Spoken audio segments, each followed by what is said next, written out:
I'm Stinson and I have 15 years of home buying experience here in Central Texas. Come with me as we go behind the scenes into some of the filthiest properties in town, from dead rats to roaches to full-blown hoarder houses. This is Waco First Home Buyers. So, long story short, they live out of state. They inherited the property.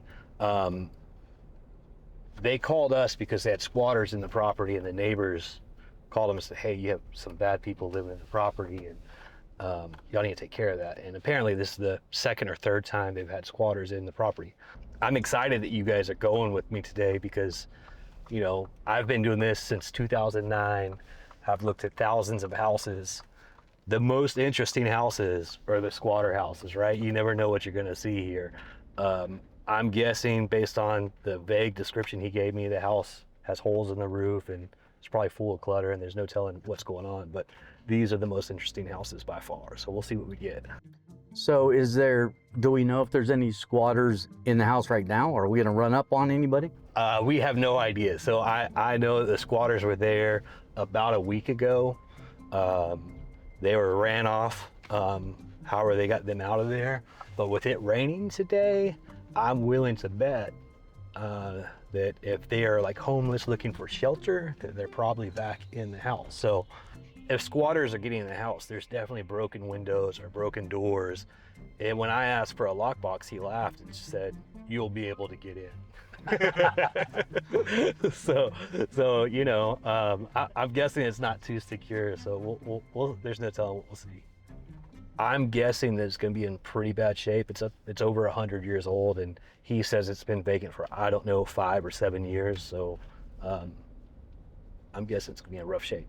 With that being said, we're not afraid of rough shaped houses. I mean, every house can be repaired. It just takes time and money, right? Yeah. Time, money, and experience. This house in particular they were going to, I know they have back taxes on it. So this house hasn't paid taxes in 3 or 4 years. It's this property right here on the right that kind of looks like a haunted house. Oh, Lord. Holy smokes. Oh, nice. Zoom in on that red thing right there on the door, that orange thing.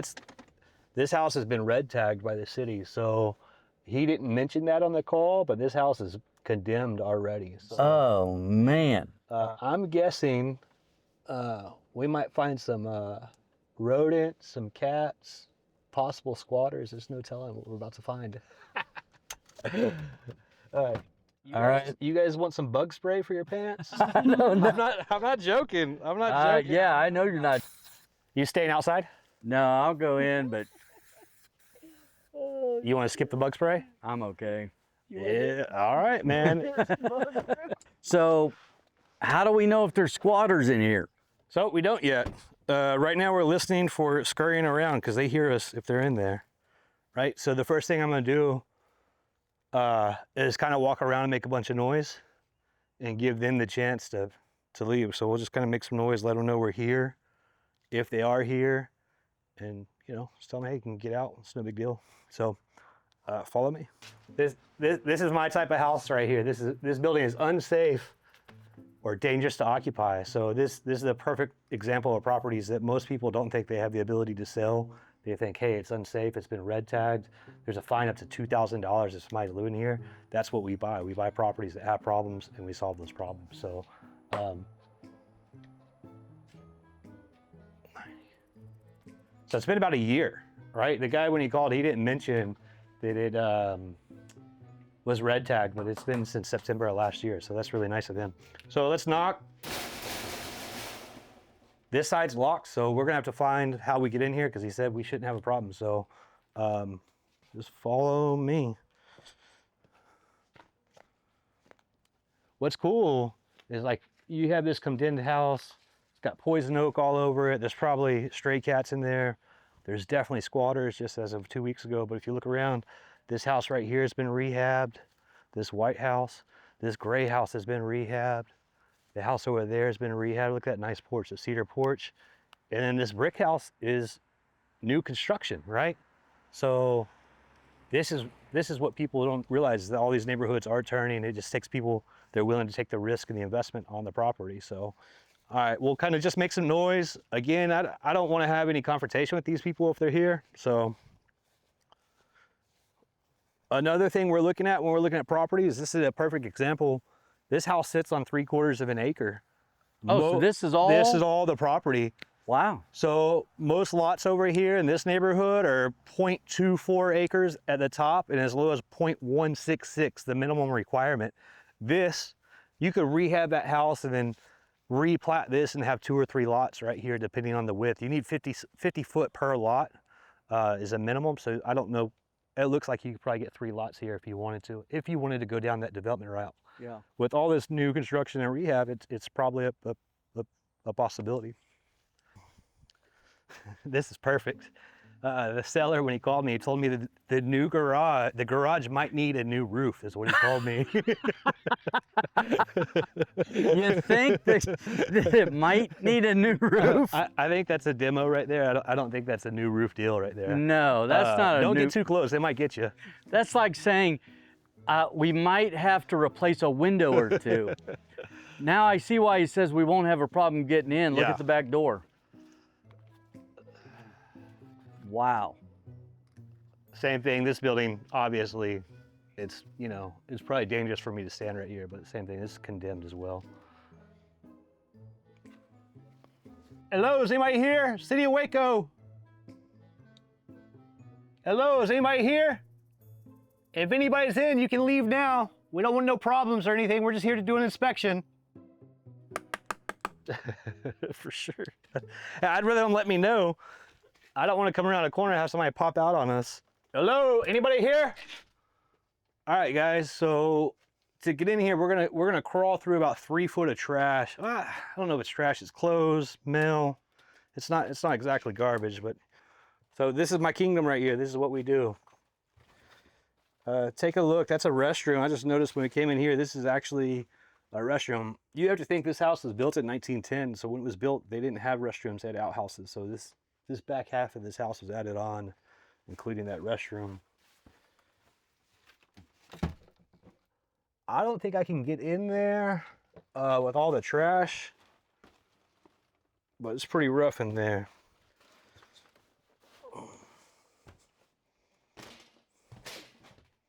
My God. Just so you know, it gets better. Like, it doesn't get as bad. Once you get in here, it's not as bad.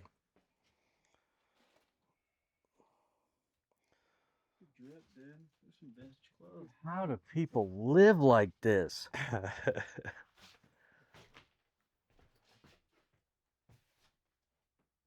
So this house was clearly abandoned by a family. There's photos. We probably shouldn't show those photos, to be honest. Chip, you said you need a new mattress? Yeah, I need a new mattress. You got one I can take?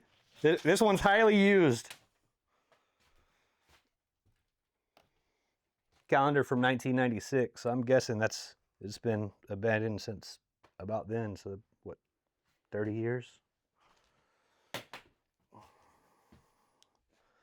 All right, so obviously, most of the viewers are gonna just like enamored with all the junk in this house, but I actually have a job to do, right? So my job is to overlook all this trash, all this clutter, which I do on a regular basis, and look at what the condition of the house is. So on something this old, I don't even have to think about the cosmetics.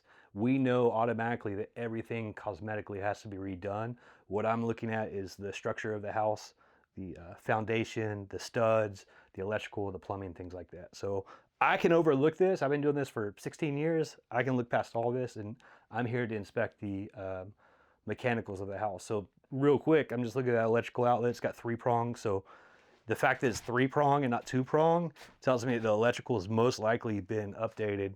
And my guess would be for window units right there, because that one's 2-prong, right? So that's got old wiring there, new wiring here, but that's probably for old window units because this house doesn't have central. I think Chip built on us. No, I'm right here. Oh. What? Is he over there? Yeah, this is unbelievable. Unbelievable, huh? Oh, this is awesome. So it's kind of ironic this is here. This is the sink, right? Like if I had to guess, this wood and this sink is from like 30s or 40s. Again, this house was built in 1910, so all this stuff is new. But the craziest thing is this is an original antique wash basin. This is actually what a sink was before they had modern sinks. So that's pretty cool. That's sitting there. The flooring you can tell by walking on. Now, there's hardwood floors here. Does Yep. that go up in your mind when you see hardwood floors? It depends on the condition. I'm guessing that these are 100-year-old hardwood floors, so if they're salvageable, we would, but it would be hard to tell without getting all that trash out to know. Actually, this room's not bad. Yeah, so 100% these are salvageable except for where this termite damage is. We come in, we sand them, shine them up. I mean, people pay big money for hardwood floors, and we tell them it's 100 years old or 110 years old. This is great stuff. Awesome. Yeah.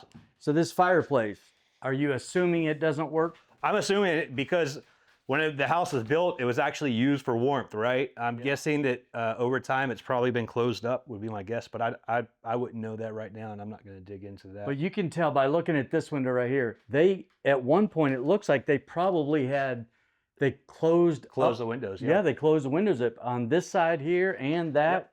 Yep, 100%. They So it's closed them cool. There's another paneling behind that, and it's got drywall on top of that. And then it blows my mind. I love history. Like, this wood's 110 years old. Like, Yeah. You know, that's original wood under there. It just, to me, it's very cool to try to preserve this stuff. And the craziest thing about this whole thing, there's probably something valuable in here. This house has sat here for so long. I'm not going to find it. I don't think you are either. Jesus might be able to tell us. Yeah, exactly. You know, in our business, we have to make an offer that works for the sellers, right? Like, that's what always comes. They always say, hey, I'm not going to give it away. No one's going to give anything away. For me to have a good business, I have to make an offer that's fair enough, that I can make money, I'm in business, and that you're happy to accept the offer, right? So in this house, we're going to have to run some numbers, and it's construction cost numbers, right? The craziest part about this house, like, you guys aren't trained this way, but the house is level. I don't know if you've noticed that, but there's no, for something that's 115 years old, there's no wave in it, and it's overall pretty solid. And there's no cracks in the drywall, right? Like, But I can tell, you can tell they've done work. You can see where it's been. I mean, Chip, how many times have you done work on your house? Yeah. You know, but there's no big, huge cracks or anything like that. Right. So structurally, the foundation is sound. We're going to look under the house. When this house was built, it was built on cedar posts. They cut down cedar trees because they decay really slow and build the houses. I'm guessing at some point in time there's concrete put under this house. So then I got to find the breaker. I want to know more about the electrical. I'm guessing a lot of these plugs are 3-prong plugs. So that tells me that sometime in modern times, and say the last 50, 60 years, the electrical has been updated. If the electrical is updated, I'll be able to tell from the breaker. That's a huge expense. I mean, we pay about $7 to $8 a foot for electrical. This is a 1,600 square foot house, so it's a $15,000, $16,000 repair. Sad deal. Toys, you know, just full on abandoned, left. Yeah. Sad deal. That room's got pictures. It looks like these Christmas lights or these strung lights were probably here because the outlets don't work or whatever. They found one outlet that works, so they absolutely strung them through the house just to have some lights. Absolutely. lights. And I wouldn't be surprised if it was from the squatters, if they were stealing electricity from another house, right? Because there's no, I'm going to guess, we'll find out in a minute, but there's probably no electrical meter on this house. Once you owe the electric company a bunch of money, they just take the meter off so you can't steal from them. So my guess is there was probably at one time an electrical cord running to... stealing from a neighbor? Yes. Possibly. You know, we're in the business of buying houses, but we can't buy every house. So we have to meet with somebody that has realistic expectations. And most of the times we're actually solving a problem that they have, Chip. If their expectations are above what the house is worth or what we think the house is worth, there's nothing we can do. So we say, hey, when we first meet, I'm going to make an offer. There's no pressure. We don't do an aggressive follow-up. We make an offer, we send it to you, and we might check in every month or two to see if anything's changed with your permission. The second you say, hey, I'm not interested, we say we wish them well. During that process, we provide them with comps. We provide them with the repair estimate. So people want to know how we come up with our numbers. It's no secret. It's no surprise. We look at the house of what it's worth afterwards. We call that our after repaired value. So what is the house worth fixed up? Say this house, for easy math, is worth 100 grand. We want to have a margin of about 25% there. That's for our profit, for our holding costs, and for unforeseen repairs. Then we just figure out how much it would cost to rehab the house, what's our construction cost, and that's our offer. So when we make an offer, we send it over that exact spreadsheet. They can say, hey, do you agree this house is worth, say, 100 grand when we're done? Yeah, we agree on that. Perfect. Here's our margin. Here's how we come up with that margin, and here's our repair cost. Does this make sense to you? Yes or no? It's that easy. All right, man, be careful. There's a ton of junk. Golly. So generally we don't walk through 3 foot of trash, but this, about once a month, this is what I'm having to do. This is why I gave you the bug spray, man. There's no telling what's living under here. I don't know how people can live like this. This is disgusting. Yeah. All right, let's get the fuck out of here. I don't think they read the sign, you know what I'm saying? I don't think they're paying attention. All right, perfect. This is perfect. So this is what we want right here. So back to my it's called MEPS, right? Mechanicals of the house. This is one of the main things we're looking at. Electrical is by far the most expensive repair we do. And if Dalton, I don't know if you get in here, but this is the old style fuses. Like this is not a modern breaker. It's literally a glass fuse. This entire house has to be rewired based on that and that alone. I don't really know what to say about it. Well, how do you know if there's current electricity to the house or not? That's not spinning, so it's probably been off for a while. This is off. I'm actually surprised there's still a meter here, because generally when the houses are abandoned and red tagged, they'll come and take the meter. The city, the electric company, just so you know, they know the house is red tagged. They're tied into each other. So to get electricity back on this house, the city has to send an approval to Reliant saying, hey, it's passed inspection, it's good to go. So that's a huge, I'm surprised this is here, but you'll never get power until you've gone through the process of removing that red tag. So that's what we're looking at here. You have to admit, that thing could be cute, fixed up. Like, yeah. I mean, it looks a little haunted house right now, but it could be cute. Yeah, so this house in particular, I was excited about this house. One, because it's old, and that's like, there's a lot of history there. There's a lot of character. Generally speaking, the houses in the 1980s, 1990s, they're the same, man. I've been doing this for a long time. We've bought hundreds of houses. It's funner to rehab an old house because we can try to preserve some of that character and stuff like that. But also the opportunity of, hey, this is a big piece of land in Waco. We're in the heart of Waco, and there's 3/4 of an acre there. So that not only can we fix this house up, but there's a possibility of doing development and really changing the neighborhood here.